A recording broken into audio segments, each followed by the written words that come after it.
walk, don't walk. You tried to look away from me, huh? You didn't look fast enough, did you? You know the fact that I got this raspy voice? No, I got this raspy voice because I gotta yell all the time. And no one around here ever listens to me. Well, you know the fact that I scratch so much? Yes, and excuse me.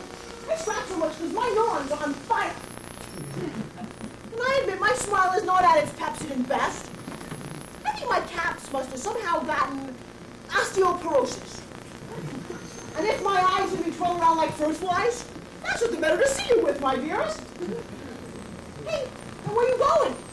You and Mally and Blake long yet? Come back down talking to you. And you, and you, and you, and you, and you. I mean, you think I'm crazy, huh? Think I give a hoot? You look at my shopping bags and call me crazy because I saved this junk. What should we call the ones who buy it? I mean, it is my belief that we all secretly ask ourselves that question, am I crazy? In my case, the answer came back a resounding yes. But how do you know if you're crazy or not? Sometimes you don't know. Sometimes you go through your whole life suspecting that you are, but never really knowing for sure. Sometimes you know for sure because you got so many people telling you crazy, and it becomes your word against everyone else's. Sometimes you see life so clear, you black out. Yeah, that's a typical visionary variety. In other words, flashes of insight, but can't get anyone to listen to them because their insights make them sound so crazy. In my case, the symptoms are subtle, but unmistakable to the trained eye. For instance, here I am standing at the corner of Walk, Don't Walk, waiting for these aliens from outer space to show up. I call that crazy, don't you? If I was sane, I should be waiting for the light like everybody else. They're late, as usual. They told them to meet me here at the corner of Walk, Don't Walk around lunchtime. They didn't even know what lunch means. I doubt it. Now I bet they're stuck somewhere in time wondering what I meant by round lunchtime. Oh, when they get here, I bet they'll be dying to know what lunchtime means. When they find it means going to Howard Johnson's for fried clams, well, they're just a bit let down. I dread having to explain tartar sauce. This problem of time and space, it just points out how different we really are. When we think of time, we tend to think of coffee breaks, afternoon naps, leisure time, halftime activities, parole time, viewing time, minute rights, instant tea, that time of the month, cocktail hour. And if I just suddenly say space, aha, I bet most of you thought of your closets. When they think of time and space, they really think of time and space. They once asked my thoughts on infinity. I told them, it's all I have to think about. Infinity is not on my list of things to think about. It could be time on an ego trip for all I know.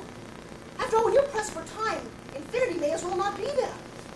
They say to them, infinity is time release time.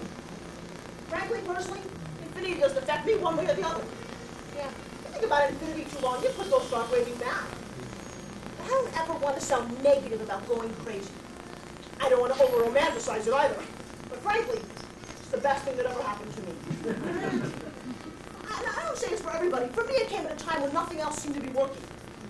Yeah, I got that kind of madness Socrates talked about. A divine release of the soul from the yoke of custom and convention. I simply refuse to be intimidated by reality anymore. What is reality anyway? It's nothing but a collective hunch. My space chump think that reality was once this primitive form of crowd control that got out of hand. To me, it's just a absurdity dressed up in a three-piece business suit. I made some studies. Stress. Reality is the leading cause of stress amongst those in touch with it. I can take it in small doses. It is a lifestyle. I find it way too confining. It just needed me to be there all the time for it. With all I have to do, something had to go. But now, since I put reality on a back burner, my days are jam-packed and fun-filled. Like some days, I like to go down 7th Avenue. I love doing this old joke. I'll wait for one of those music-loving tourists from some big hotel to come up and ask somebody, how do I get to Carnegie Hall? Then I went up and I yelled, practice! Oh, the expression on people's faces is priceless. I never could have done this when I was in my right mind. I thought I was crazy. When I think of the fun I miss, I try not to be bitter. You know, the human mind, it's kind of like a pinata. When it breaks open, there's lots of that pinata perspective, you can see that losing your mind can be a peak experience. I was not always a bad lady, I used to be a designer and creative consultant for big companies. Yeah, what do you think? I had the idea for that color scheme for Howard Johnson's. At the time, no one was using aqua and orange in the same room together with fried clams. Laugh tracks. I gave TV sitcoms the idea for canned laughter. One day I heard voices and no one was there. Pantyhose. Who do you think had the idea to put pantyhose in a plastic goose egg? One thing I don't like about pantyhose is that when you wear them down around the ankles, the way I like to wear them, you can't walk too good. I'm sure people seem amused. What's a little loss of dignity? You got to admit, it's a look. The idea that I'm most proud of? My umbrella hat. Protects against sunstroke, rain, and muggers. For some reason, muggers steer clear of people wearing umbrella hats. So I guess it should come as no shock that I am now creative consultant to these aliens from outer space. They're kind of cosmic fact-finding committee. Amongst other projects, they're searching all over for signs of intelligent life. It's a lot trickier than it sounds. We collect data all over about life here on Earth. We're determined to figure out once and for all just what the hell it all means. I write all the information on these post-its and we study it. But don't worry. I told them what drove me crazy was my last creative consulting job with the Ritz Cracker mogul Mr. Nabisco. Yeah, it was my job to come up with snack inspirations to increase sales. I had this idea to give cracker consciousness to the entire planet. One day I said, Mr. Nabisco, sir, you could be the first to sell the concept of munching to the third world.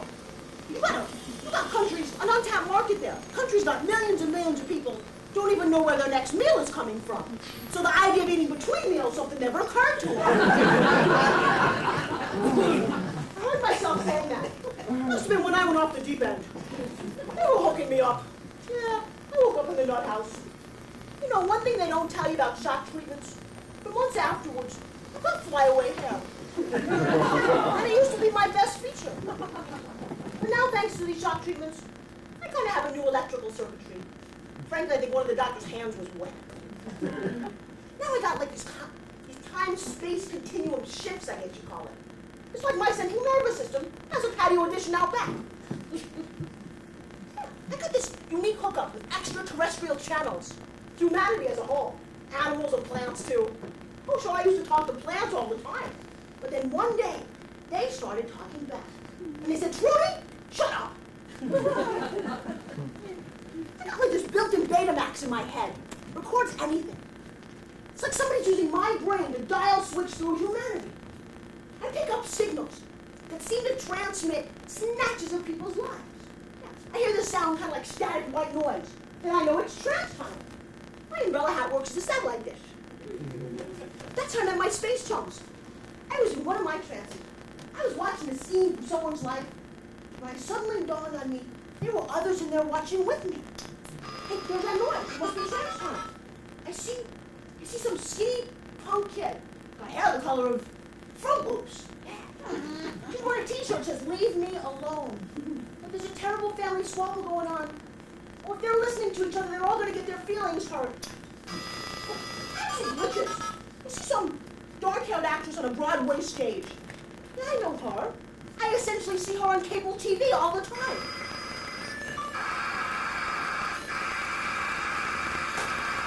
And I'm so glad that you could join me tonight. I sometimes worry that when it rains out, no one will show up. And of course, then what's the point of my being here? Well, I should tell you, I worry about a lot of things. Like the Nobel sperm bank. Well, it doesn't bother anyone else. There's a room where the world's greatest geniuses go to sit around, read pornography, and jerk off. I worry that Andy Warhol was right. We will all be famous for 15 minutes. How will there ever be room for all of us at Betty Ford? I worry about reflective flea collars. Oh, sure, drivers can see them glow in the dark, but so can the fleas.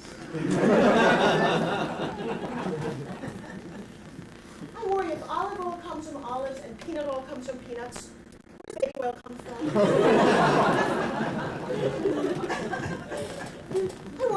lives are like soap operas. You go away for a few months, you can tune in 6 months later, and the same stuff is still going on. I worry whoever thought of that term quality control was afraid if we didn't control it, it would somehow get out of hand. I worry that no matter how cynical you become, it's never enough to keep up.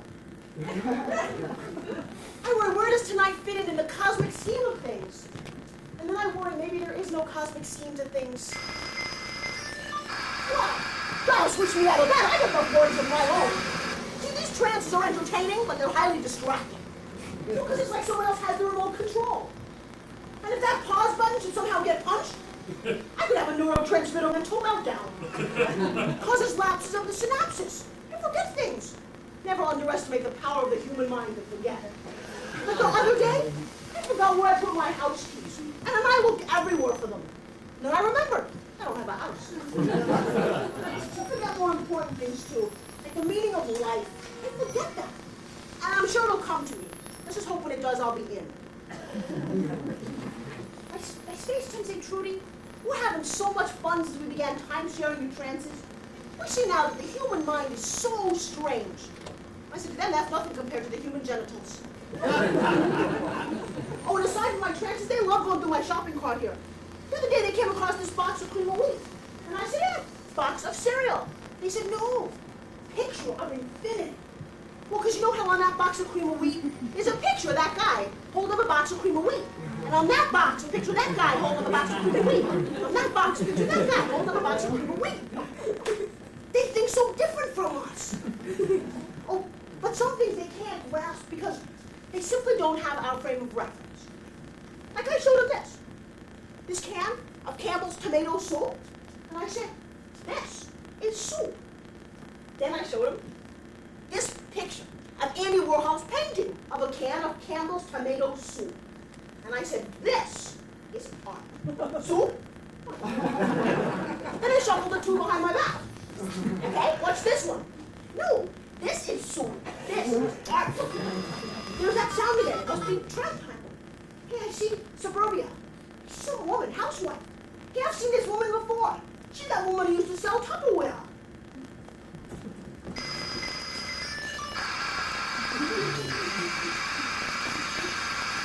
About a month ago, I was shown some products designed to improve the sex life of suburban housewives. And I got so excited, I just had to come on public access and tell you about it.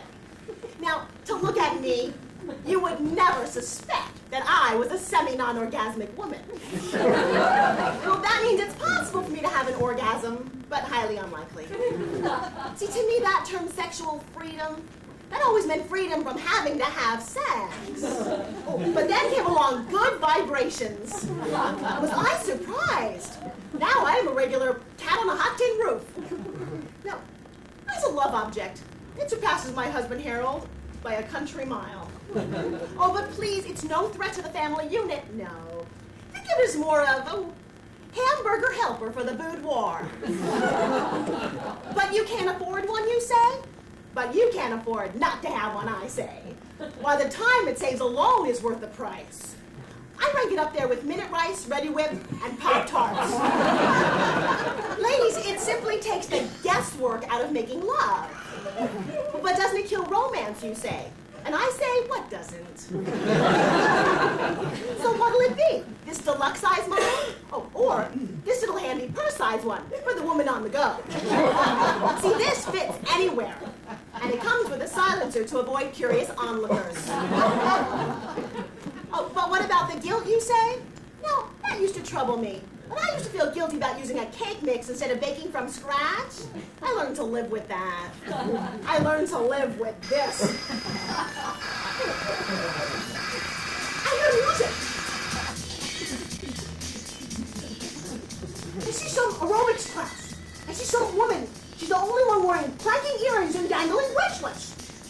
Let's check it out.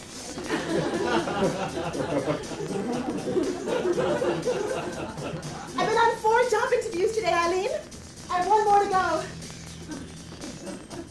No, I lost my job at the answering service because I simply refused to lie for people who wanted me to say they were out when they weren't.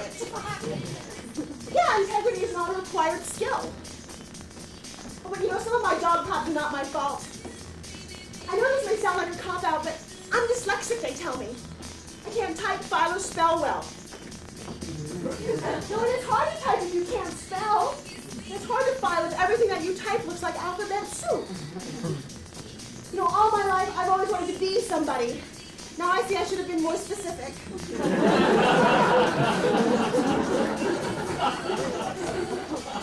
I think I'd do better at something creative. I feel that I am somewhat creative. But somehow I lack the talent to go with it. But being creative without talent is sort of like being a perfectionist without being able to do anything right. Oh, and, it's not that I lack ambition. I am ambitious in the sense that I want to be more than I am now. But somehow I think if I really was ambitious, I'd already be more than I am now. I've about reached the conclusion if I'm going to make anything in my life, it's not going to come through work. No, it'll have to come through all this self-help stuff. Go for the burn! I'm turning into positive thinking in a really big way. Frankly, I think it's my only hope. The seminar that I'm in, Eileen, it has opened me up like some kind of bronchial spray. I got clear. I see now that my problem is that my expectations about life are simply way too high. Well, as I'm sure yours are. Yeah, because we're being force-fed a lot of false hopes about romance, sex, relationships, love, marriage, you name it. My seminar leader said, Chrissy, you're a classic false hope case. Yeah, because not only do I not have a good grasp on reality, but it seems I kind of have a loose grip on my fantasies as well. Yeah, we had this exercise in seminar, Annie. It was called, We Know Everything We Need to Know If Only We Knew It. We were told to be silent, and our minds would tell us whatever we needed to know. So I flashed on this time where I lost my contact lenses. Yeah, there I was, looking for my contact lenses, which I couldn't find because I'd lost my contact lenses. And I'm thinking, wow, this is the story of my life. Oh, Eileen, our seminar ends tonight. To get us to face our fears, they're having us walk over this bed of really red-hot coals. Barefoot. Yeah, that's quite a test, huh? You name it, I feared it. But never walking over red-hot coals. I have never had that fear. Until just now. Oh, I mean, my fears are more subtle. I fear being out of work. And when I'm working, I have this constant fear of being fired. And then, this is my worst fear, that this feeling that I once had may come back. Oh.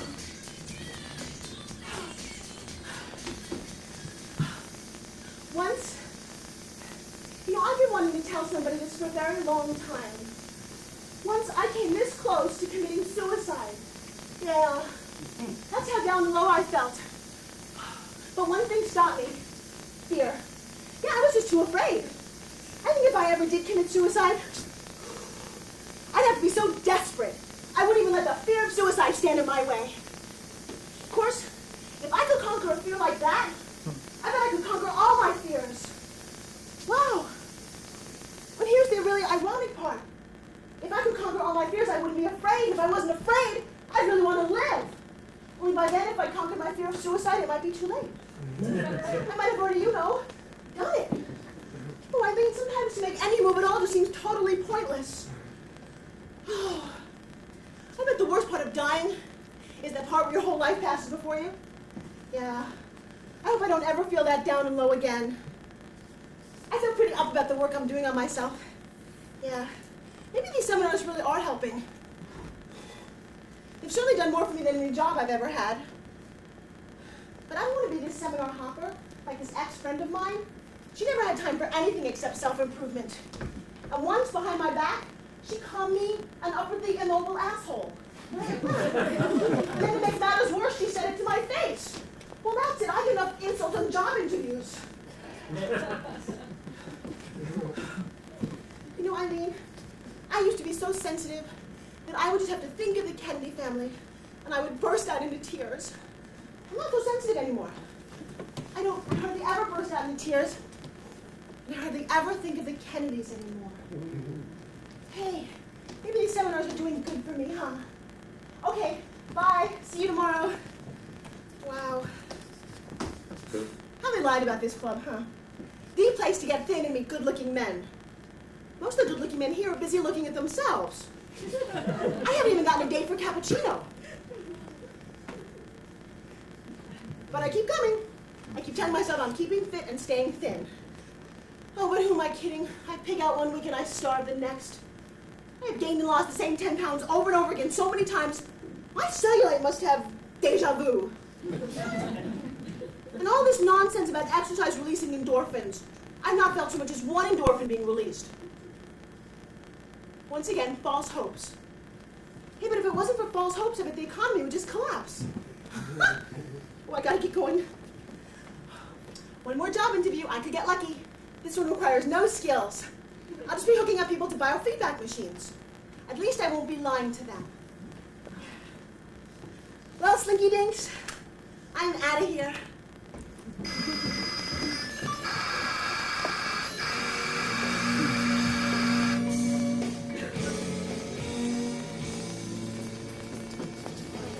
You know, lately I've been thinking about this bodybuilding bit, Ted.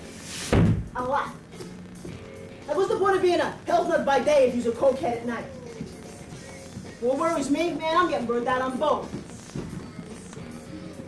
I used to get such a charge knowing my body was so great I could turn heads.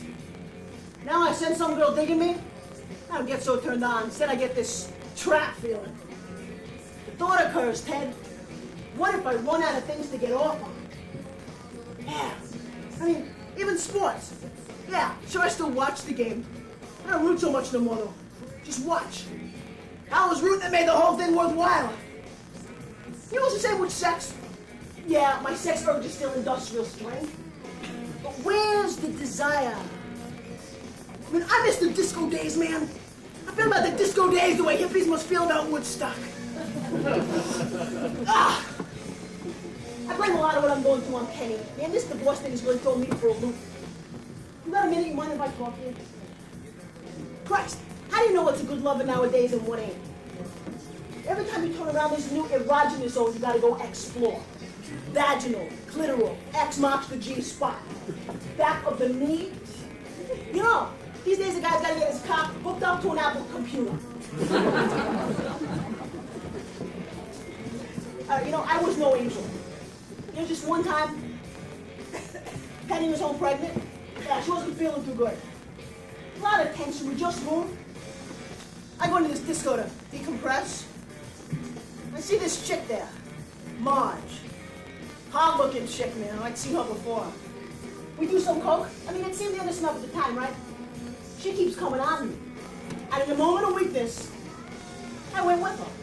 To her pear, or to her plant store. See, now this is the kind of woman yet. And let's just say I wake up with the imprint of her marked cross rape whistle on my chest.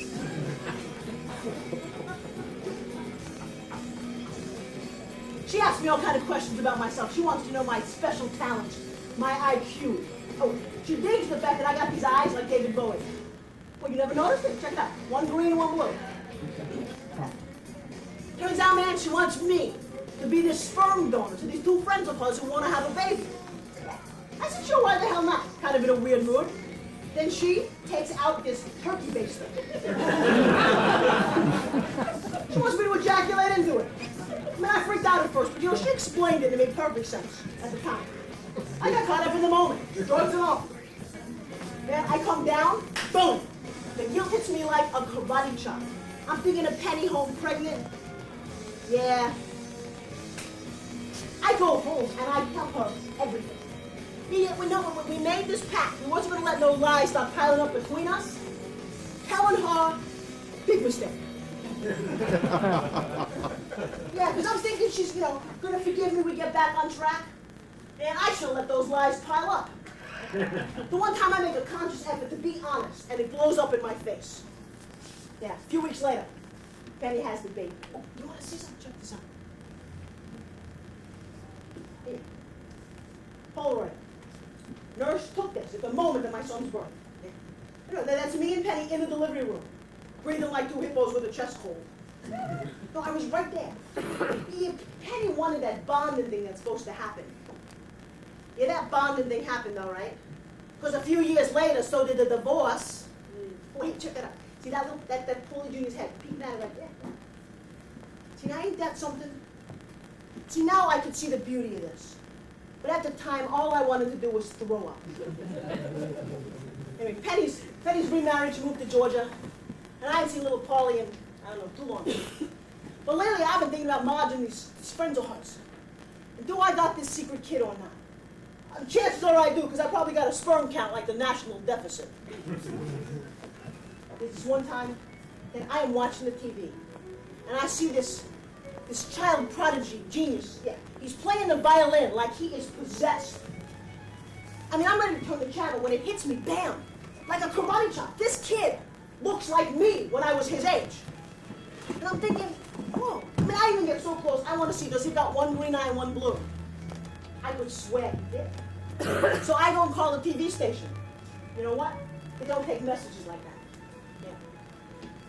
The girl that I'm with, she shows me how much coke I've been doing and says, hey, it must be my imagination.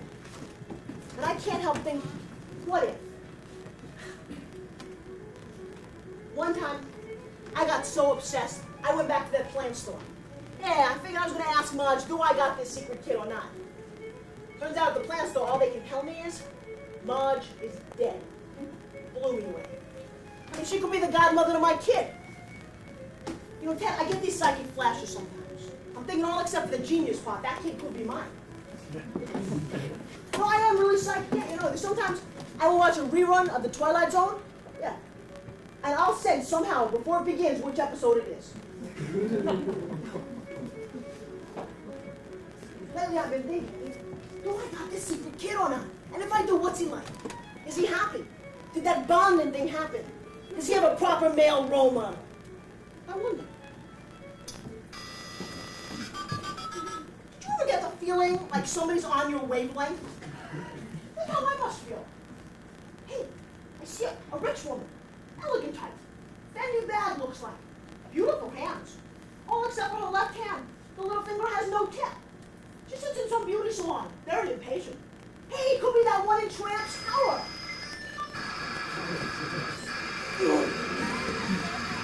How much longer must I wait? I have read all the magazines. I will have to be shampooed again.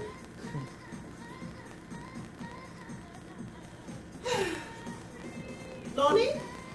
Lonnie, it's Kate. No, I wasn't sure that was you either. Well, that comes from letting Bucci be arrogant to our hair, I suppose. I'm here hoping Anouk can undo the damage that's been done.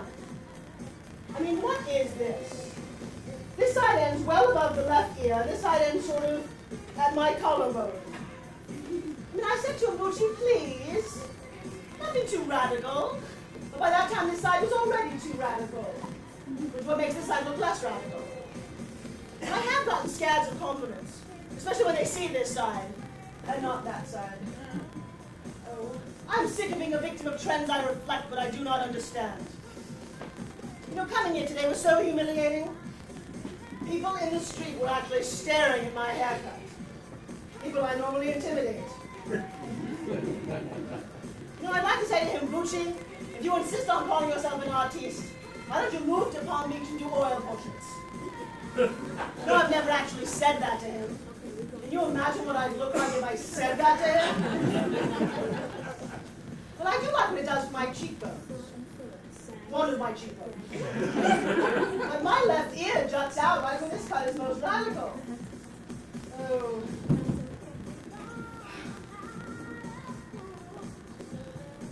Oh, Lonnie, did you read this article? Oh, it's fascinating. It's all about how you can actually die from boredom.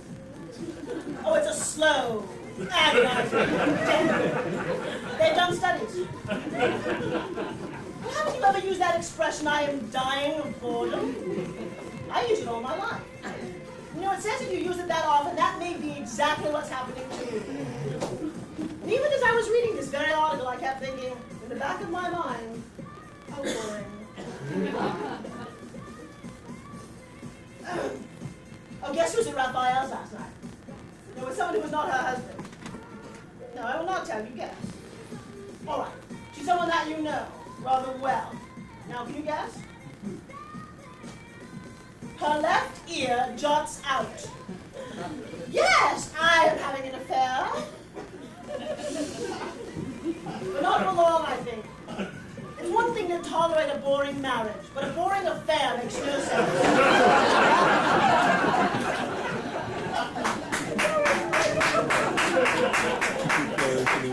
You know, I think I said it because I think I want Freddie to hear about this and get upset. Of course, the thought occurred to me Freddie might hear about it and not get upset. No. Last year, I lost the tip of my little finger in a dreadful Cuisinart accident. He is yet to notice. And this haircut. I'll have to miss this haircut. Not a word. I'm going to LA next weekend. Yeah, see a plastic surgeon about a new fingertip. Maybe he can operate on my haircut while I'm there. Because I have this actress comedy thing to go to this evening. They say it's supposed to be uplifting. Do you know the last thing they said was supposed to be uplifting? I must have dozed off during the uplifting part.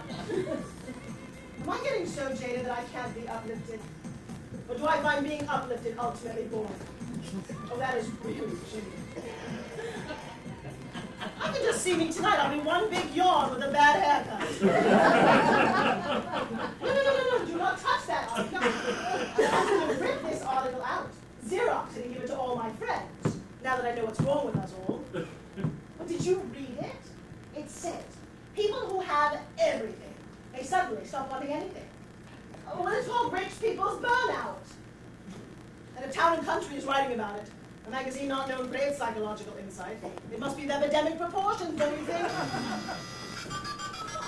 You channel. Hey, it's that skinny punk kid. Yeah, the one that's got hair the color of Fruit Loops. She seems upset.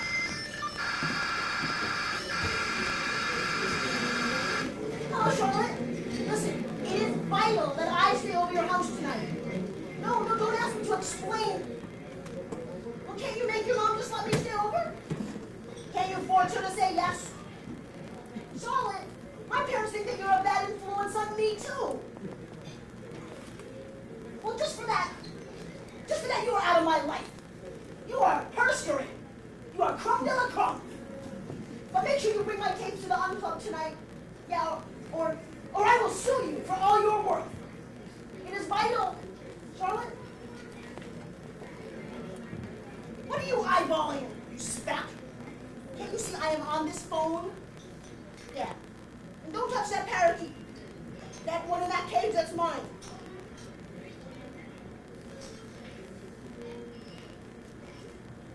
Hello? Yes. It is vital that I talk to the radio shrink. My name is Agnes. I'm 15 years old. And today my parents locked me out of the house and I want to know if that is legal. No, I can't hold long. I'm standing in the ladies' room, house of pancakes. Hello? Is this Dr. Casorla, the psychologist? Doctor, for years now, I've been going home after school. I take this key from around my neck, and I let myself in. Well, today, I go home, and I put my key in the door. They changed the locks on me. Yeah, well, maybe it is something I did. I didn't say I was totally innocent, you know. It doesn't matter what I do. Everything is wrong anyway. Yeah, like last night. My stepmom accuses me of leaving dirty fingerprints on the cheese. Yeah, like getting an innocent piece of cheese in this criminal act. No, my problems go deeper than that. Listen, my real mom is not around much right now. She's in Europe or Germany or someplace. She's doing her art thing. She's a performance artist like me. Yeah. Well, no, there was this big court custody beef. It's because my real mom is a lesbian, so the court gave me to my dad. He's a gene splicer. He's a vital businessman at this research lab of misapplied science. Yeah, he's working on this new bioform. He thinks he'll be able to get patented. What he doesn't understand is that I am a new bioform. Hey, I am on this phone, you IHOP back. What? So today, I go to his lab to get some money for this gig that I'm doing tonight. Yeah. And I see this mass of quivering bioplasm in this little petri dish. Yeah. why I did it. Maybe it was sibling rivalry. But I leaned over and I spit into him. Yeah, and he had like this mad scientist alert. Said I'd ruined years of research. Truth is, I think he loved that bio form more than he loved me. Yeah, I thought of calling the hotline for runaways, but I thought maybe they don't take throwaways. I have other family. Just my grandparents. No, we have nothing in common except that we are all carbon-based life forms. What? A commercial? I cannot believe that you're going to brush me off to sell some product that probably killed some poor lab rat. You know, you have been about as helpful as an acid flashback.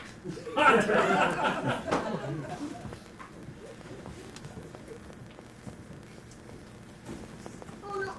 Oh, that creep stole my parakeet! Conway Tweedy! Oh. Hey, did you have Spec see somebody leave with a cage?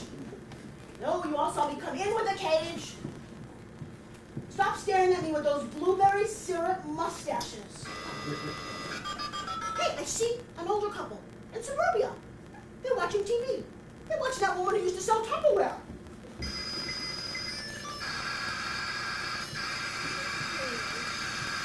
Ladies, it can be a real help to the busy married Talking about vibrators that way. thousand chores. That's the stuff you see on TV nowadays. Extra burden of trying to have an orgasm. That crazy world that we live in.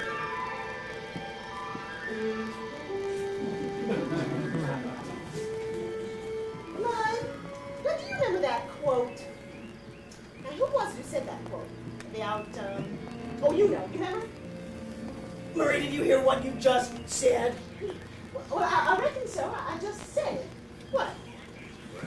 You're about to say something that somebody said, only you couldn't remember what it was that they said or who it was who said it.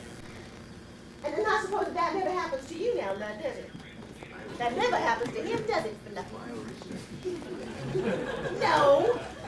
I couldn't remember who it was who said something or what it was that they said. I simply keep my mouth shut. Something I wish you'd consider doing more often. Well, Lud, I used to tolerate that kind of behavior because I thought it was your hernia that made me act so hateful.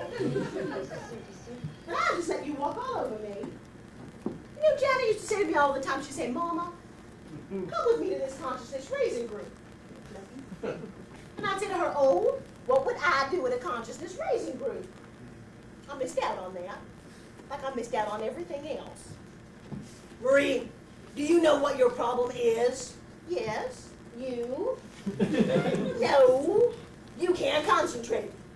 You got a mind like a hummingbird. Makes you feel dense and flatty all at the same time. Do you see a hummingbird try to figure out what kind of planet it wants to land on? Picture your brain in place of that bird. You got an idea what I got to deal with. Some people got pea brains. Some people got hair brains. And some people got the brains of a man shoving his pig. Oink, oink. Oink, oink, oink. Well, we're missing out. Who was being hateful? Hey, I heard something out there. Hey, it sounded like the garage door just flapped up. Don't give me your damn glasses.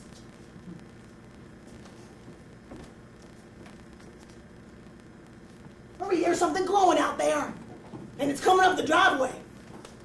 That is the eeriest looking thing I have ever seen. Granddaddy's back! Let me in!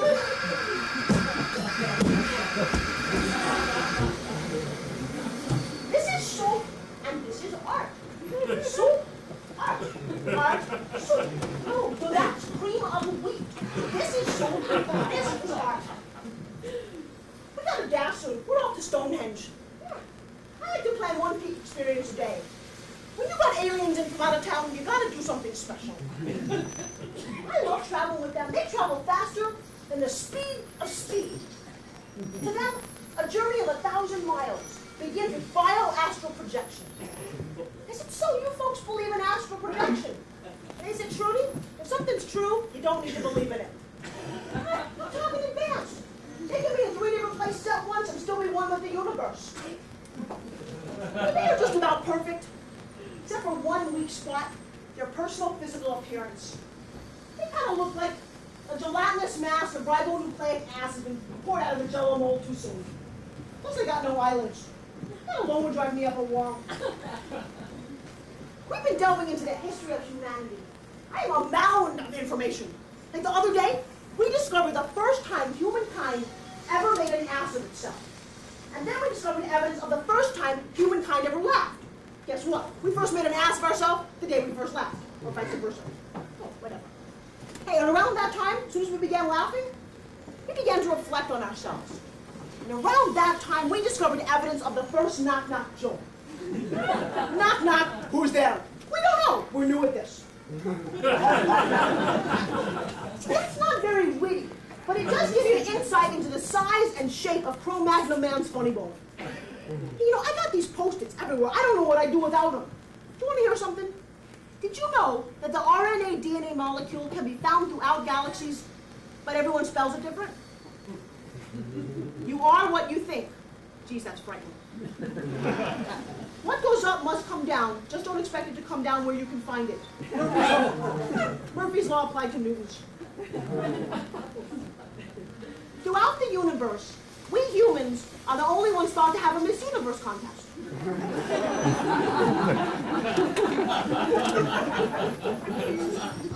Throughout the cosmos, they have found intelligent life forms that play to play. We humans are the only ones that play to win.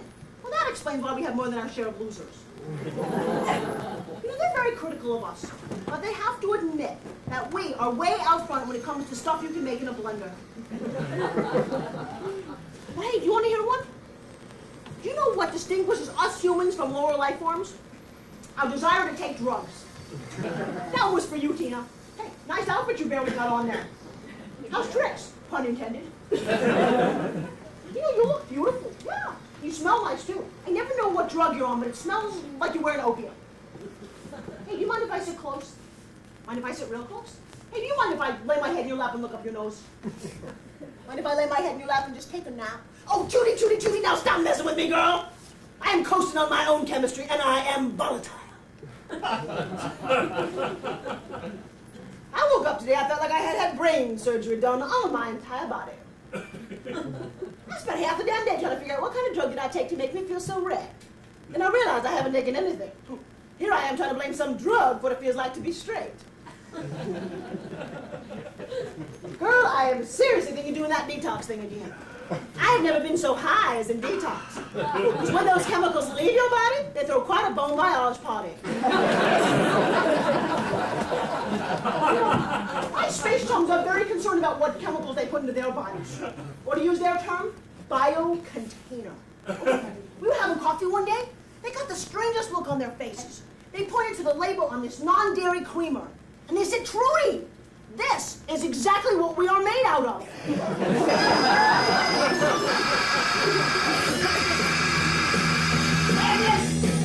Dennis, turn down that damn music, or else what? Granddaddy's smacking. Or else people are not going to like you, honey. You want to be knocked out, don't you? Well, everybody wants to be live. Tell me, I am different. Well, I can't argue with that. Oh, Lord. But why is it nothing we have done has worked out? Not our retirement plan. Not those AstroTurf neckties you thought were going to be such a big hit with the sports fans. Not that cedar closet you built. Artificial cedar. The moths just laughed. Bree, do you know what your problem is? You're too negative. You are negative about 92% of the time. And about 92% of the time, I am dead right. Well, you're so dead right all the time. How come I got me a daughter I don't understand too good? I got a pink, punk-haired granddaughter, got the manners of a terrorist, leaves dirty fingerprints on the cheese. Wears something that makes the garage door flap up. You know, old man Sanders stopped me in the yard yesterday and he said, Lud, I saw something eerie looking in your yard. I think you guys might have poltergeists. I had to say to him, no, we don't have no poltergeists. It's just my granddaughter. She glows in the dark. She's got this reflective necklace. It's a flea collar. And how do you think that makes me feel? You know what? How do you think that makes me feel? And you shouldn't let him think that we had poltergeists. Oh, speak of the devil. Oh, Agnes, I demand to know where you are going dressed like that at this time of night. You wouldn't want to know. All right, young lady. You don't tell me where you're going. You can just march this little day-glow fan of yours back on that bedroom. And you can stay there till a paddy wagon comes. I am going to a gig. Don't wait up. Oh, Lord. Lord, you took the candle out of my good centerpiece. I just can't keep nothing nice. Marie, come on. Come on. Let's go to bed. You know, you've been stooped over that sewing so long, you got eyes like 2 cherry tomatoes. No, God, you go on. God. I'm just going to sit up here and wait for her. Lord, do you remember when she was little? Remember she'd come over, and I would make chocolate milk. And I would make that little chocolate milk mustache, and pretend not to notice. And then you'd make a little chocolate milk mustache, and then we'd be pretending not to notice. Didn't it just used to tickle her to death? She had just so much to deal with in her short little lifetime. Oh, hell, Marie, if I had more to deal with in my long lifetime, I don't take it out on the world. No, you just take it out on me. Now, I called her daddy today. They said they have tried everything. They just washed their hands of her. I mean, it's in our laps now. Well, maybe they didn't try little chocolate milk mustaches. Oh, come on, Marie, let's go to bed. I'll tell you what. I will close the garage door. She comes home, we'll hear her flap up. You and me will get up. Yeah. We'll come downstairs and make ourselves chocolate milk. We'll make ourselves little chocolate milk mustaches. See if she remembers.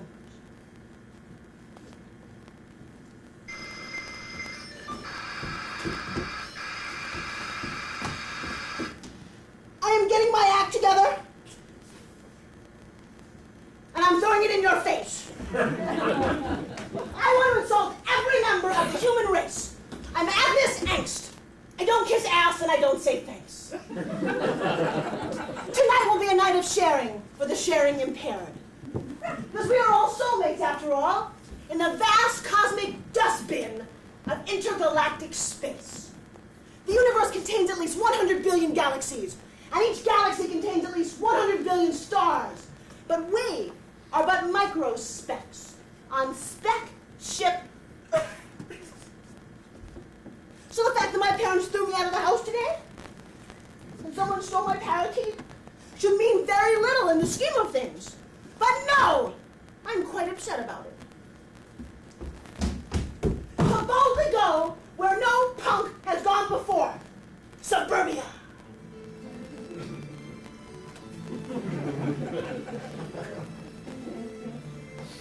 As I was coming to the Club tonight, my grandmother's spec said, as long as you are going out, why don't you take out the trash? So I looked around the room, and I see her seashell shadow box, her lima bean and split pea mosaic and decoupage, hanging over Granddaddy's specs for a recliner rocker, the kind of giveaway on game shows. I see her imitation early American maple coffee table in the shape of a wagon wheel, her salt and pepper shaker collection on this Sino early American knick-knack shelf. I see this wrought iron lamppost with the ceramic drug leaning against it. I see it, but I don't believe it. Take out the trash? I wouldn't know where to begin. And these are the days of our lives. What's coming up for me is something from my own soap opera. I look at my family and I feel like a detached retina. The last really deep conversation I had with my dad was between our t-shirts. His said, science is truth found out. But mine said, the truth can be made up if only you know how. Even as a fetus, I had womb angst. Inside the amniotic sac, the fetus has this headset that's plugged into this DNA loop. that plays over and over auto reverse. All the rotten things that have happened throughout history. I knew the world that I was coming into was liable to be a pins and Girl Scout cookies, tampered with Tylenol, ground zero kind of place. I wanted everything to be perfect. But what's coming up for me is my dinner. And these are the days of our lives. On the radio today, I heard the weatherman say, the air today is unacceptable. People with breathing problems should not go out. I wanted to shout what's unacceptable is that the air is unacceptable. I'm thinking, wow, breathing is a biohazard. Well, because we have to take in air every few minutes or we die. But the air we're taking in is killing us. Hello?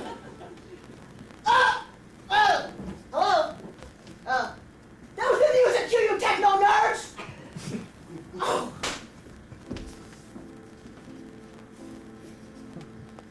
The candlelight service is about to begin. Anybody who wants to is welcome to come in.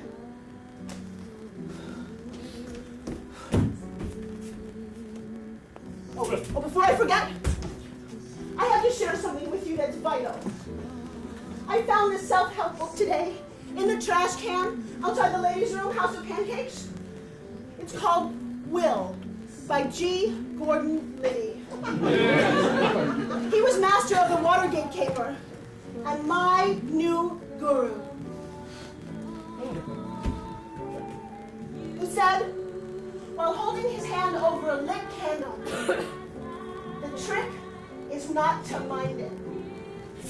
And I didn't mind it when I came into this world. Elvis was already fat.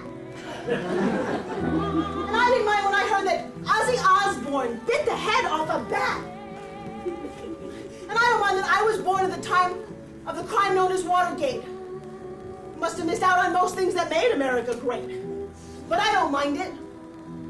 And I don't mind that no matter how much contempt I have for society, it's nothing compared with society's contempt for me.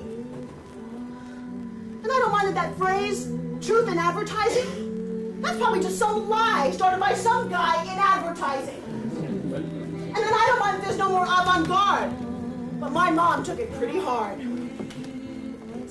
I used to be proud that I stuck out from a crowd, but now everybody is marching to a different drummer. What a bummer! I took my goldfish, and I put it in water from the faucet, and it died. Our drinking water caused it. And I tried my mouth-to-mouth resuscitation skills, but my father said, you are the daughter of a scientist. It should have been mouth to gills. But I don't mind it. And I don't mind that every morning I wake up, I feel like I want to vomit. I mean, I don't mind that the teenage suicide rate, it's soaring like Halley's Comet. See, the boy in school that I love most, last year, died of an overdose. But I don't mind it. Because I have set as my goal to get so strong that I could peel onions all day long and never shed one tear. I want my skin to thicken. So if I am panic-stricken, when post-Snoop Day gets here, I won't even feel the fear as I watch me and the whole world disappear. The trick is not to mind it. If you're looking for peace, this is where you'll find it. Gordon Liddy showed me the way. I have been on heavy metaphor maintenance all day. For life, it's like this candle flame. And we are like Gordon Liddy's hand, hovering